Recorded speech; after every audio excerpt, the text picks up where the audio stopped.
Hey, everybody, and welcome to the Maria Goncalves Podcast. And today, I'm very lucky. We have the International Evidential Mediums from the UK, Phil Dykes and Kerry McLeod, who are husband and wife. I actually met both of you this past summer and did a 5-day course of mediumship at the First Spiritual Church of Galt in Cambridge, Ontario. That was actually amazing meeting you guys and working with you. So let me share with our listeners some interesting facts about the both of you. They are the first to stream a live demonstration of mediumship from Florida in December 2019, one of two organizations to do an online service within 1 week of lockdown, the first to deliver online classes 2 weeks into lockdown, the first to do online demonstration practices and open circles. Oh, that sounds amazing. The first to do blended courses for both in-person and online, and the first to record face-to-face courses purely for the participants to watch afterwards. And now if you could both introduce yourselves to the listeners. Hi, well, my name is Philip Dykes. It's an absolute pleasure to meet you. Maria has already specified, we met a few months ago on the Galt Spiritualist Church seminar. And as quite rightly pointed out, we've done quite a lot in the past over Zoom and face-to-face. It's been an absolute delight getting to know you. And at the Galt seminar, we had the opportunity to do a lot of firsts, which was that blended service as well. And it's incredibly delightful for us to be able to present in that way and reach a much larger audience. And I know that as we've moved through these difficult times in very many ways for people, we've learned, and I know we were just speaking before we started about the learning curve that happens as we get used to this blended way of working, this online versus face-to-face. Absolutely. It's been something of an eye-opener because we've never shrugged the challenge of trying something new. We've always been open-minded. We've always been progressive when we're looking at reaching people. And when I say reaching people, I mean educating people out there, spreading the word of the spirit world, sharing the truths of the spirit world and sharing the teachings of the spirit world. Back in 2019, we did a first live stream, and we thought, when we were asked, we said, oh yeah, we'll do that. And then all of a sudden it hit us and we thought, oh, we've never done this before. I wonder how this works. But we quickly realized it's like working in a theatre, as we've done them before. So in other words, we have to have that objective evidence that gets recognized straight away with less words, very concise and to the point. Then we realized this is just our normal way of working. So we took to it like a duck to water. So I wonder if it's worth going right back to the beginning about where we started. We could. Absolutely. I started when I was very, very young. I didn't actually know what it was. I started with phenomena happening in my bedroom.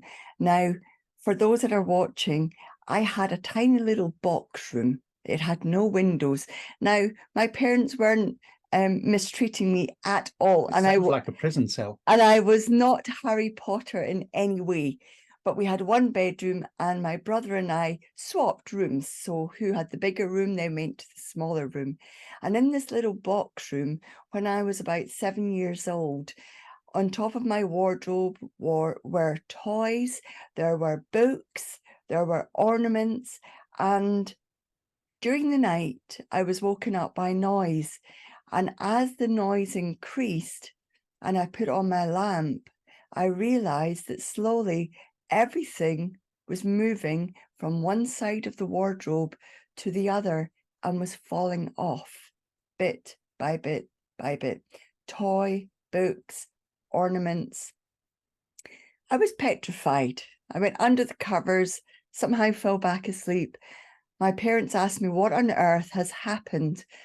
And I said, I think there was a ghost in my room because things came off. And of course, they dismissed it. I never thought any more about it. But through my growing up, there has been experiences, there has been episodes where I was aware of the spirit world more than others.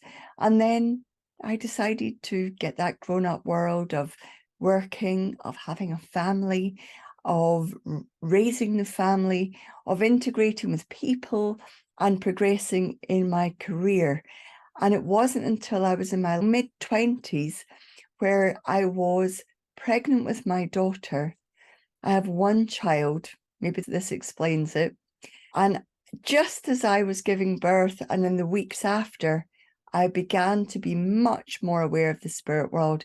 They got my curiosity started, and then I entered into a spiritualist church.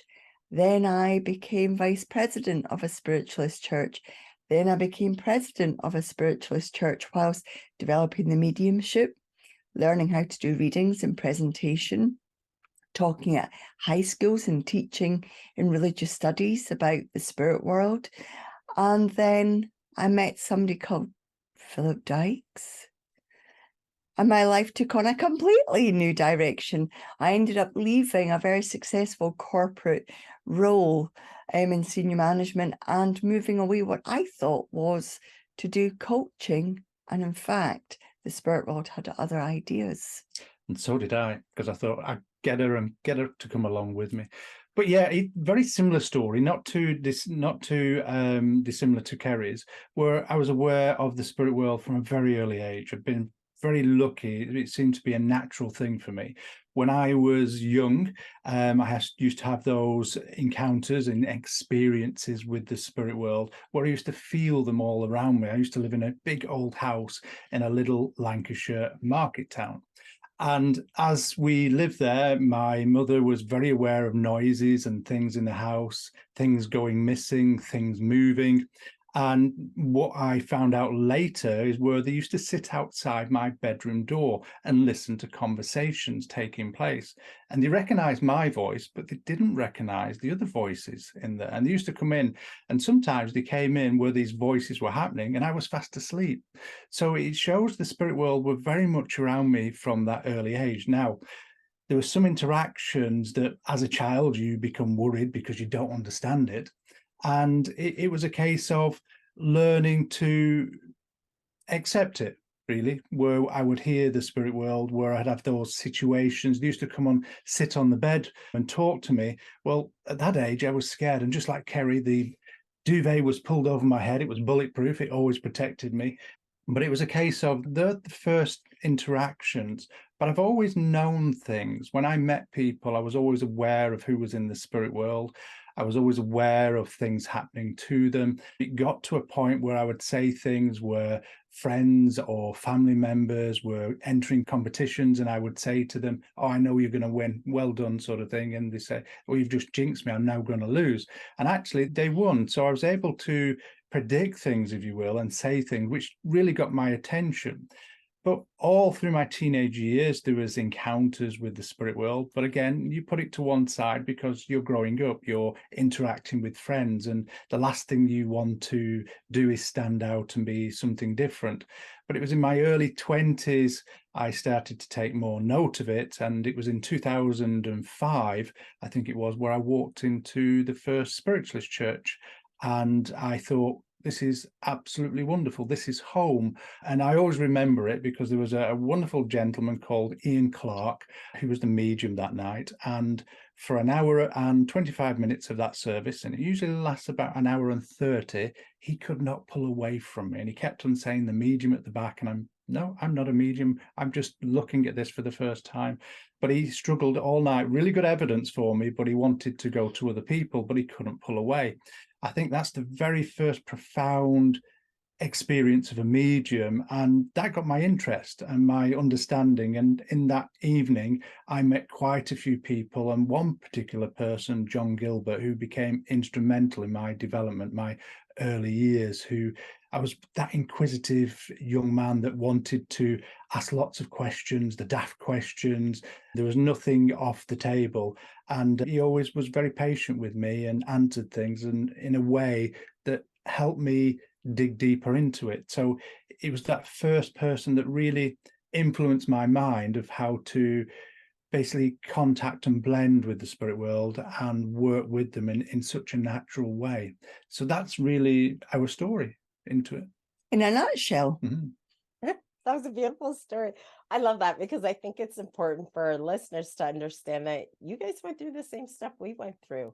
The fear, the not knowing, I think everybody put a blanket over their head at one time to be bulletproof because I remember those times with the blanket until you understand what you're doing and then finding mentors to help us figure it out. And I just want to share with people this past summer when I met both of you, you guys were so amazing at just getting us to feel and to break down the reading. And then what I love about both of you, the way you work is we're allowed to ask questions within your class because I find that so empowering as students.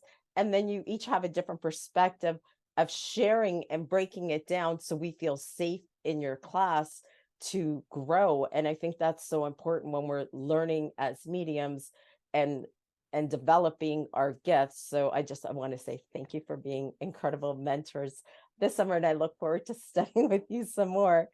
I did want to share too, when you guys were here, just from me witnessing the both of you doing the readings when you were in Cambridge, it was so powerful. This is why I love mediumship and I love going to mediumship demonstrations, because I had the opportunity to watch Kerry give a reading to a gentleman who had come into the spiritual church in Galt for the first time. Do you remember that reading, Kerry? I do. Do you want to share with everybody? Yes. That reading, the gentleman, he sat quite near the front and he looked absolutely petrified about being there. And I found that the gentleman that was communicating from the spirit world was his brother. And the evidence that was given was profound and accurate enough for the audience member to know without doubt. And he got quite upset, and it didn't look like his natural way of being. I don't think he was usually the type of man that would cry in front of others. But there was evidence, and what I liked about it was a mixture of objective evidence and also emotional evidence. And that's the perfect balance for a reading, to have that touching element for the audience. The medium will never know what makes good evidence. It's always the recipient that can tell what's meaningful for them. But as the medium, to have that blend there and to find that balance, and to find that both the balance and the blend allowed me in that instance to communicate as accurately as I could. And that's the best a medium can do, is hope that they can accurately share the evidence they're receiving. And in that instance, I feel the gentleman had a profound healing that was quite a cathartic experience. And he shared that with me afterwards.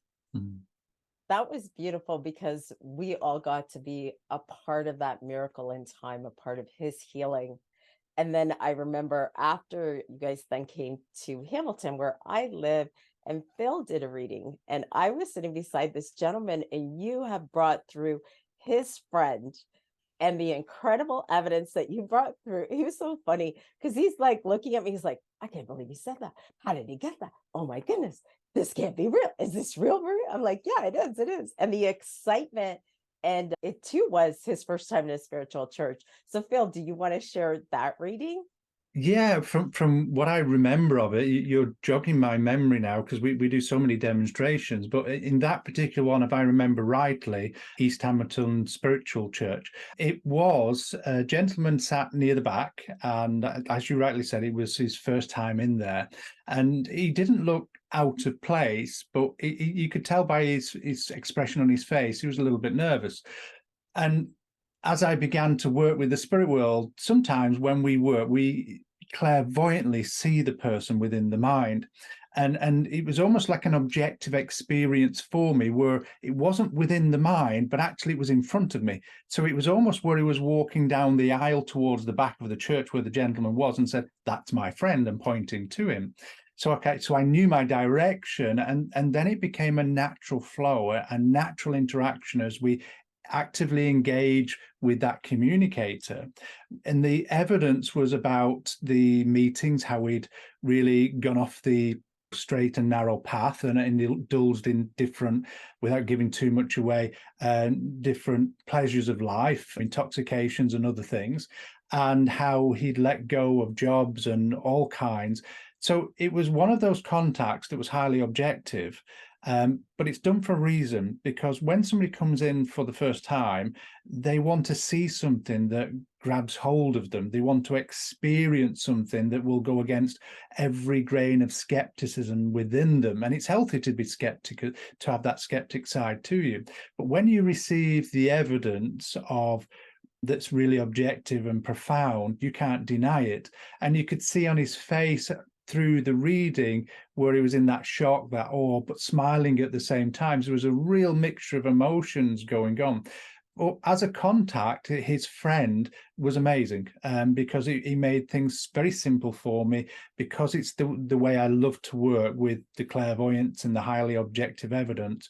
And once you start to understand how that person, his friend coming through, lived, and you're in the essence of that communicator and experiencing what he was experiencing, it makes it simple to tell the story of evidence and explain it, which, as Kerry said, has a cathartic experience for them, but also lays a foundation to the thought of, is this real? This must be real, and they want to experience more. So that night, I remember that contact, because there was plenty of others, but that one I do remember, because I just thought that's the start of his journey into his own spiritual development, of maybe mediumship or healing. Because once somebody comes through like that, they're laying not just a foundation, but they're helping somebody maybe be inspired in their life, or find that closure and healing and comfort of knowing that they'd helped somebody. So for me, we always reflect afterwards. And I know that one from that night, as a few others did, stuck with me, because I thought I'd done my job, and that's what it was about. And I think people around about where he spoke to them, I think he got extra help that night as well from other people explaining things to him. I absolutely loved him, because I had, again, that opportunity to watch the miracle of mediumship happen, and to watch somebody that I think never had a mediumship reading before. And he's kind of like, oh my goodness, I can't believe it. How did he do that? How did he do that? And I was like, he's connecting to spirit. And he was so mesmerized. But I know he walked away a believer, and so much healing happened. And then for us as audience members to witness that is so humbling. Like, I know for myself, I go to a lot of mediumship demonstrations, but not with the intention of I need to get a reading. If I get one, fantastic. If I don't, it doesn't matter. But it's to witness that miracle of you guys connecting to spirit, to bring through that evidence, and for it to touch that person's heart in that moment, whatever it is that they needed to hear. And I love witnessing that. And that happens like every day, which is so amazing. Yeah. So It thank does. you for It that. does. It's one of those things. You mentioned it earlier before when you came to the training, those 5 days. We like to explain. We advocate questions because we want people to learn, and we bring things through in examples so people can see. Because we know people learn in different ways. Some people have to do it. Some people have to say it, and some people have to be walked through.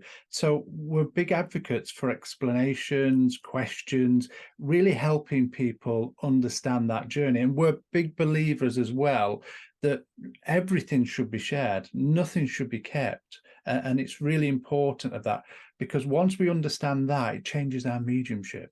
So every demonstration is not just about the communicator, but it's about the whole audience, about looking at a story that's presented logically and rationally, that they can go, oh my God, this is really taking place.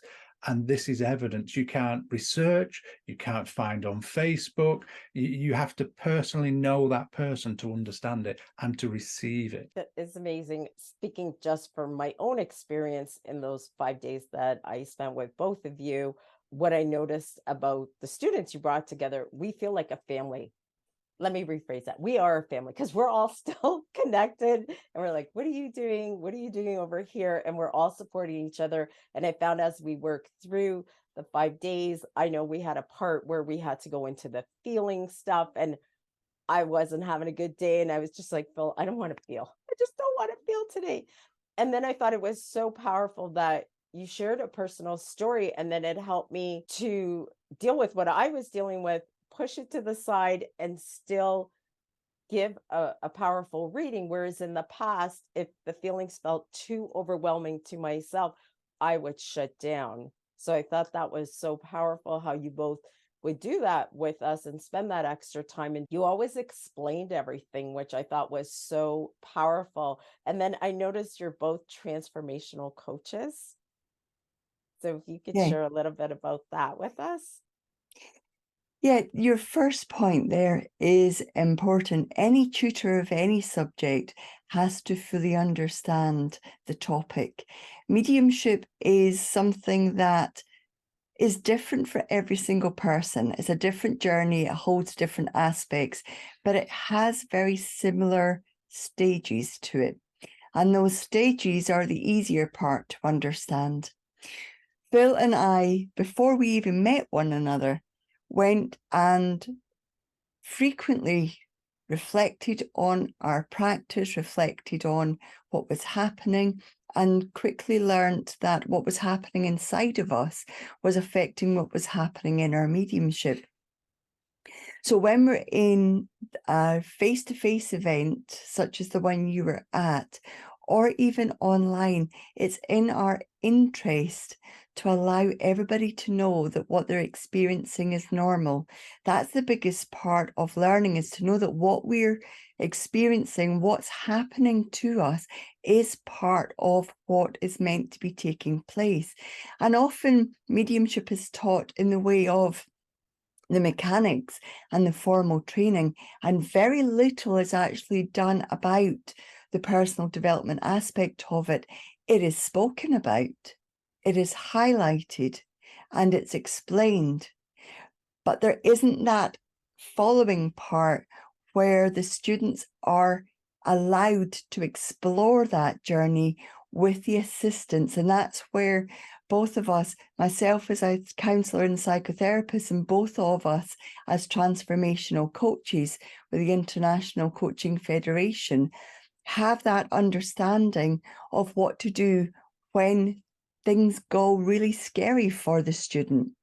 When people get very frightened, or they have a wobble, or they want to just run away, we know it's in their best interest to stay present and to stay in that moment and to face what's making them want to run away. That's what allows us to express and explain. So it's an interesting thing that happens when a student says they're having a moment or an experience.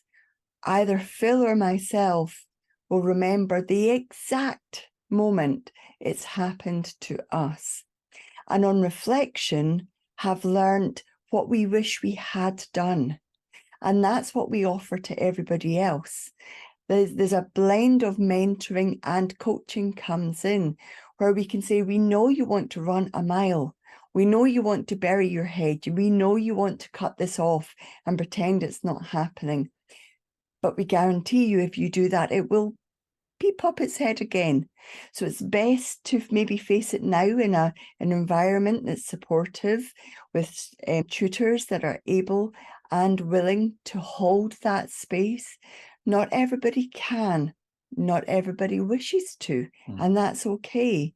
But for us to teach the way we want to teach, it's vitally important for us to be able to hold that space for wobbles to happen and not to be dismissed or ignored, for that wobble to be talked about, and to find out that we actually don't really fall down when we have a wobble. What we resist persists. So it's our intention to allow people to have a closer look at what they're actually resisting, because by naming it, takes away the power of the fear and removes the obstacle, or what some people call blocks. Yes, I think It's really important, and especially for your listeners, Maria, that we share a few things with you, that we were just like you and we came from the same background, and we went to seminars, we went to courses, and we felt scared. We felt intimidated at times. We felt not good enough. All our self-limiting beliefs came up. We compared to others. And we compared. So we've been on that journey. We know what it's like. Now, I always come with a little bit of controversy, so I apologize in advance. Really? Yeah, exactly. Because people would often tell me, oh, the answer, but wouldn't explain it. So I often left courses frustrated. I often felt I hadn't moved on. I often felt I hadn't learned anything. And it really struck a chord with me very early on that I wasn't receiving the help that I really was looking for, and I was paying for and paying a lot of money for. So I'm a big believer that we should share truths and we should spend time with people and really explain things, and to say it's okay, because we know all your self-limiting beliefs are going to pop up. All those triggers from your childhood will be there. We also understand the feeling place isn't an easy place to go. And that's why we have developed a understanding course called The Science of Feeling. And we use that in everything we do, because we know behind so many feelings of not being good enough or self-limiting beliefs, there's other emotions, there's other memories. And we don't want people to relive them. We want people to understand them so they're not held prisoner anymore. So they gain confidence, they gain understanding, and they're able to go deeper in the evidence and deeper in the essence of the communicator, which allows them to move forward. And it's this that is key. And this is why we like to spend time with people.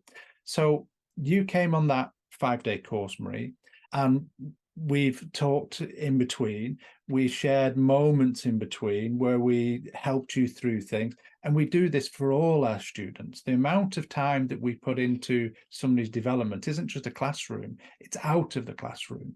Pastoral services, coaching sessions with them, assessments with them, to really nurture them. And everything, as you rightly said before, we're always progressive and looking at things and trying to think of something first to do.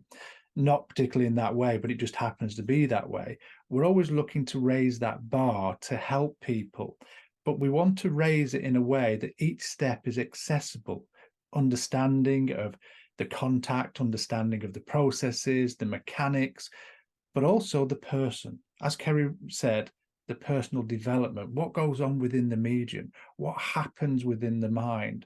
And once we start putting all this together, what we call build the complete medium, where they're able to be their own teacher, be resilient to life, and understand that journey.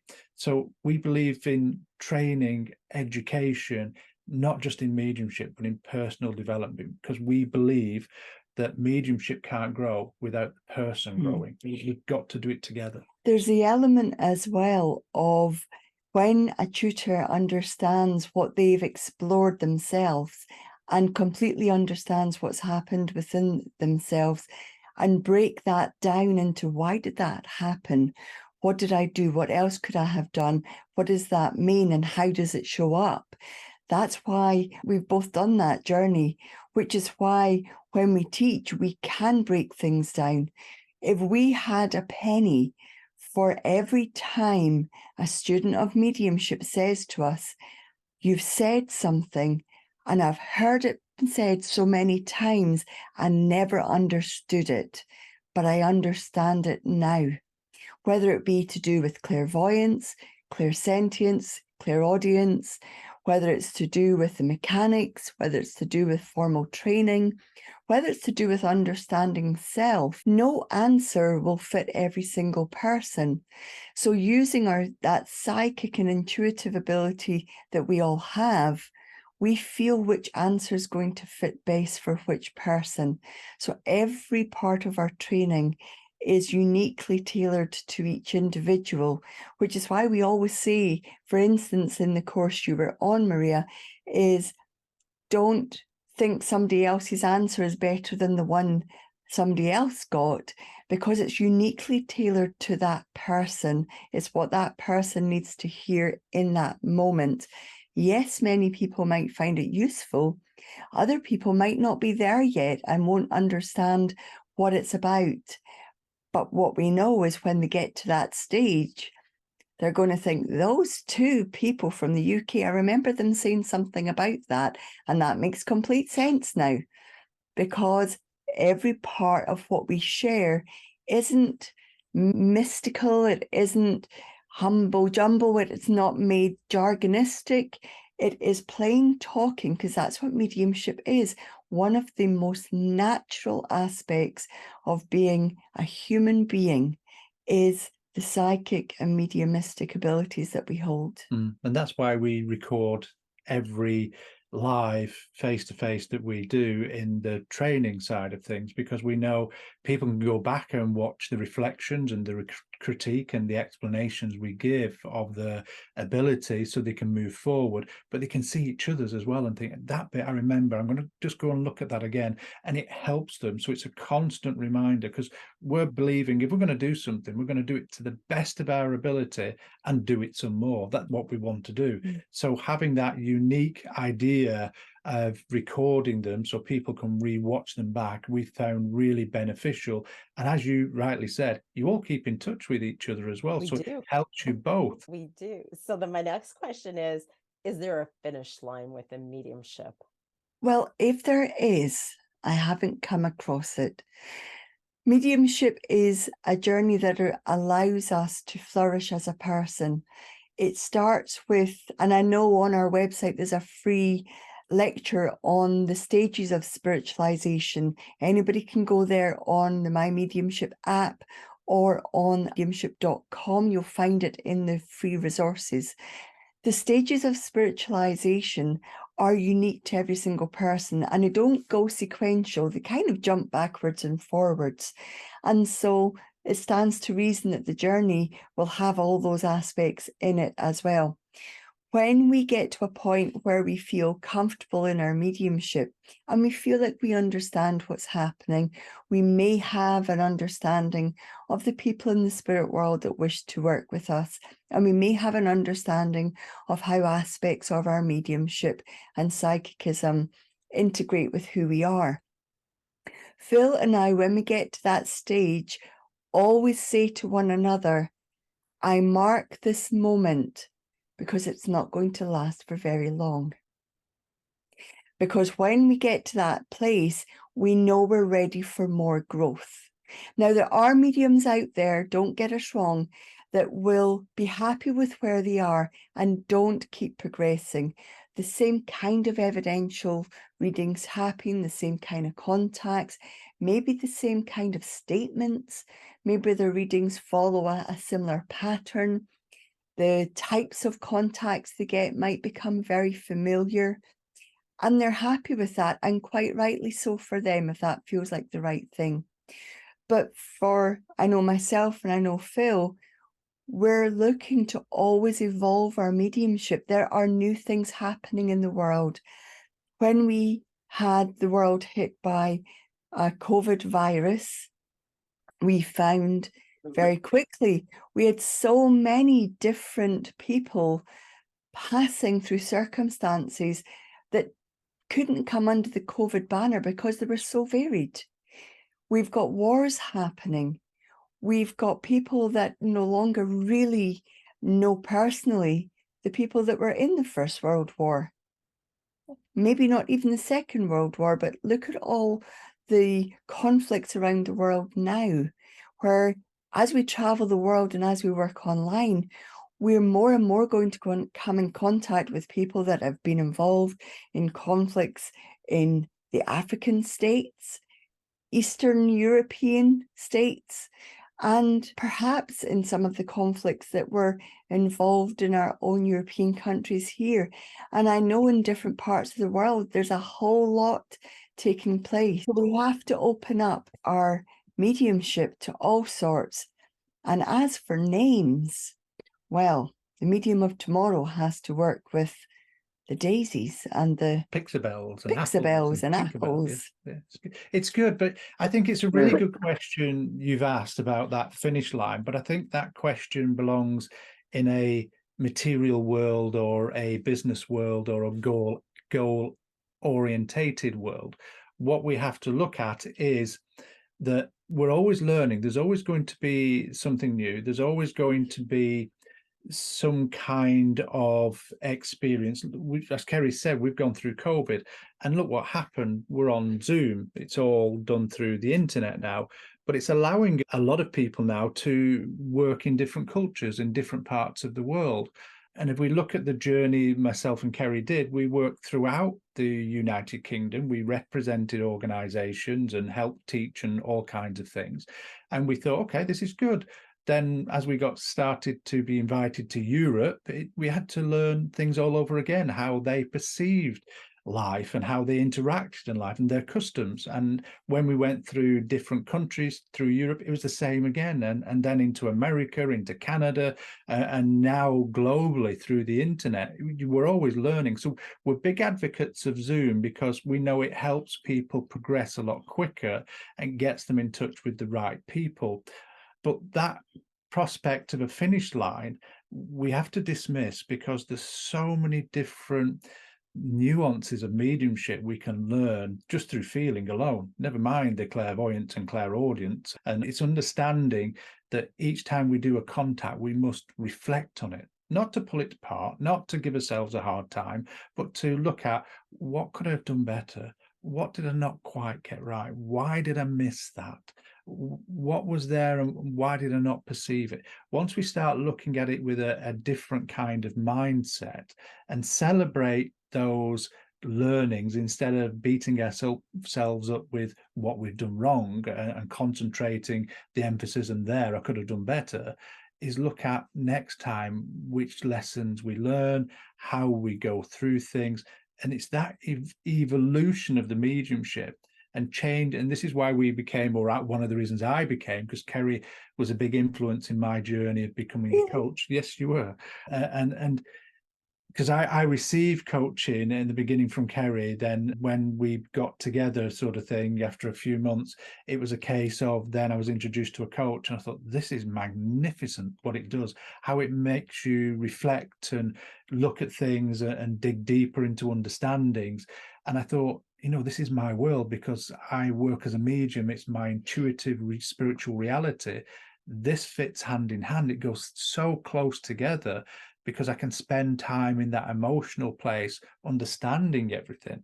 And I found it helped my mediumship exponentially because, again, it helped me see things at a deeper level, understand things at a deeper level. So I think we should lose that title of a finish line and look at and enjoy the journey now and look at the nuances and concentrate on them. And before you know it, you'll far exceed where you think you wanted to be because there's so much more. The finish line is we're never finished as a person.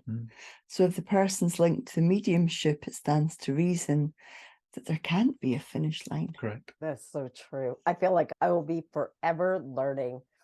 So I wanted to talk about your documentary that you guys are working on or have completed with We Don't Die Films, Evidence of the Afterlife. So could you share with our listeners about that? Yes, we were very nervous about the thought of doing documentaries.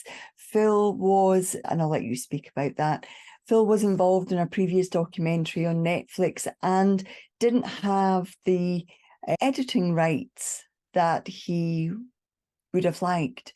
So we were very nervous, but Sandra Champlain, we know very well and love very dearly.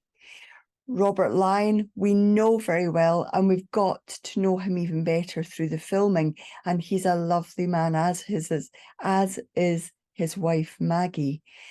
And their integrity and passion for what they're doing, because Maggie is a photographer as well as a nurse, and she takes fantastic photographs.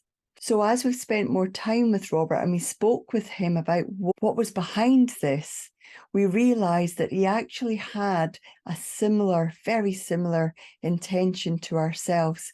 We wanted the documentary, albeit us being the subjects of it, we wanted the topic and the intention to be education. It has to be education, to educate people around life after physical death, to educate around what happens when we grieve, to educate around all the different aspects that happen as we go through that process of letting go of somebody to the spirit world. And then what might happen that prompts us to maybe want a reading. And at that point, what we should expect as sitters. There's a lot of mediums and psychics out there, and we've always said the biggest risk to mediumship are people out there calling themselves mediums and psychics that are not trained.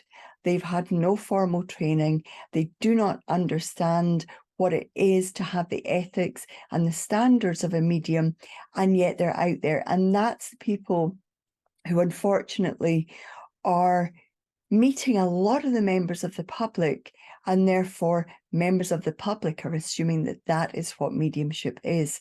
So our first theme was education, both for mediums and psychics and for members of the public, and for us to be able to demonstrate the possibilities of evidential mediumship, because we know it's been diluted through training by people who don't necessarily understand it fully, then they're training, then those people are training, and slowly evidential mediumship gets a little bit diluted. So we wanted to raise the standards of what should be expected and what kind of evidence is possible in an evidential reading. And again, the first thing that we want to get out there with the documentary is the truth of evidence that we can receive and prove there is an afterlife, but also to inspire people and touch people's souls, knowing that it's a good thing. But it came from a journey of meeting people as we traveled around the world and asked the question, where can we find out more? And we said, well, go to your local spiritualist church. And they said, oh, no, we don't want to do that. So we found out there's a lot of people that really didn't want to go into a church. So as we progressed and started to travel, we organized through monasteries and we hired different buildings to work in, and people came. And when the idea was bounded about doing a documentary, we were a little bit hesitant from my previous journeys, where there's a wonderful saying, the best clips may end up on the editor's floor because it might not suit their purpose. So, and I learned that the hard way. But this time we said, well, look, we want those editing rights to say what goes in and what can be used and everything. But touch wood, so far, everything has been exquisite. Everything has been really good. The people that we've interacted with in different parts of the world in demonstrations, we've been received really well. And it's allowed us to, when we're doing seminars, to follow us into those seminars when we're teaching. So you get to see some of the exercises, you get to see us giving feedback. It is about the whole journey of the medium and also behind the scenes. And I believe there's going to be some outtakes as well. And I know there's some hilarious ones to watch. I'm not looking forward to them. I've developed a sense of humor. So we have to, actually, don't we? We do. So it really is about leaving a legacy. Because we know, if we're really honest, we're not going to be the mediums for everybody, but we're able to leave something behind that people may in the future watch and say, oh, there's this thing called mediumship and we can receive evidence of our loved ones. Oh, well, I'm not quite sure. And they watch it and they find out, they'll see the truth. Well, these are normal people. These are average people that just like ourselves and no different, but they're explaining it and going into detail. Oh, and we can see a reading, because what we want to do is have segments of readings where there's no editing. So you see it for a period of 5 minutes and watch it all through, where you can follow the story, hear the evidence, feel the emotion, and see the reaction within ourselves, but also on the recipient as well. So it was a good, when we talked about it, we thought it was a good opportunity with some like-minded people that wanted to highlight and showcase the spirit world for the truths and not anything glamorous and not ulterior motives. But it's a way of getting that truth out there for people to see exactly what goes on within a medium's world, in a medium's life, but also to educate people to the bigger truth that we survive the physical death, and mediumship is not just about proving death beyond a doubt, but actually to inspire the living to make a difference in people's lives. And hopefully a lot of people would find comfort in that, and maybe freedom from the chains of life, where they can say, I can live on. I know my loved ones are watching over me. Oh, that's so powerful. So if people want to donate and support the film, they can go to www.mediamovie.com. I just want to say thank you so much for spending the hour with me. Before we close, are there any last words of encouragement for those starting off in their mediumship journey? Oh, both take a breath at the same time. Go on. Is, I suppose, to accept that being psychic is there for everybody. It's not there for the chosen few.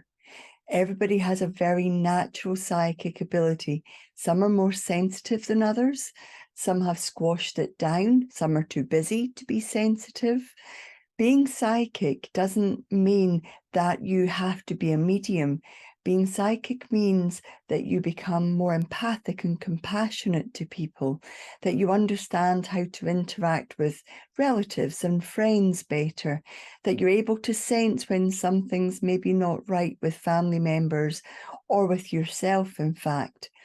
When we first get that instinct of an awakening process, and again, our 6 stages of spiritualization outlines this, we have this awakening and bliss moment where everything is a something, absolutely everything.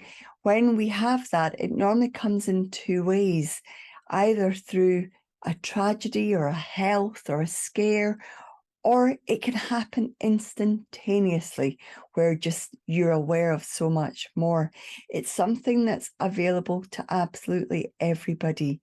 And for it not to be made something that is wrong or is unnatural or is only for the chosen few, everybody can move that psychic ability, which should be developed first, into mediumship. That's not to say everybody will be private reading mediums or demonstrating mediums, but everybody has the right to have the opportunity to have contact in some way from their loved ones in the spirit world.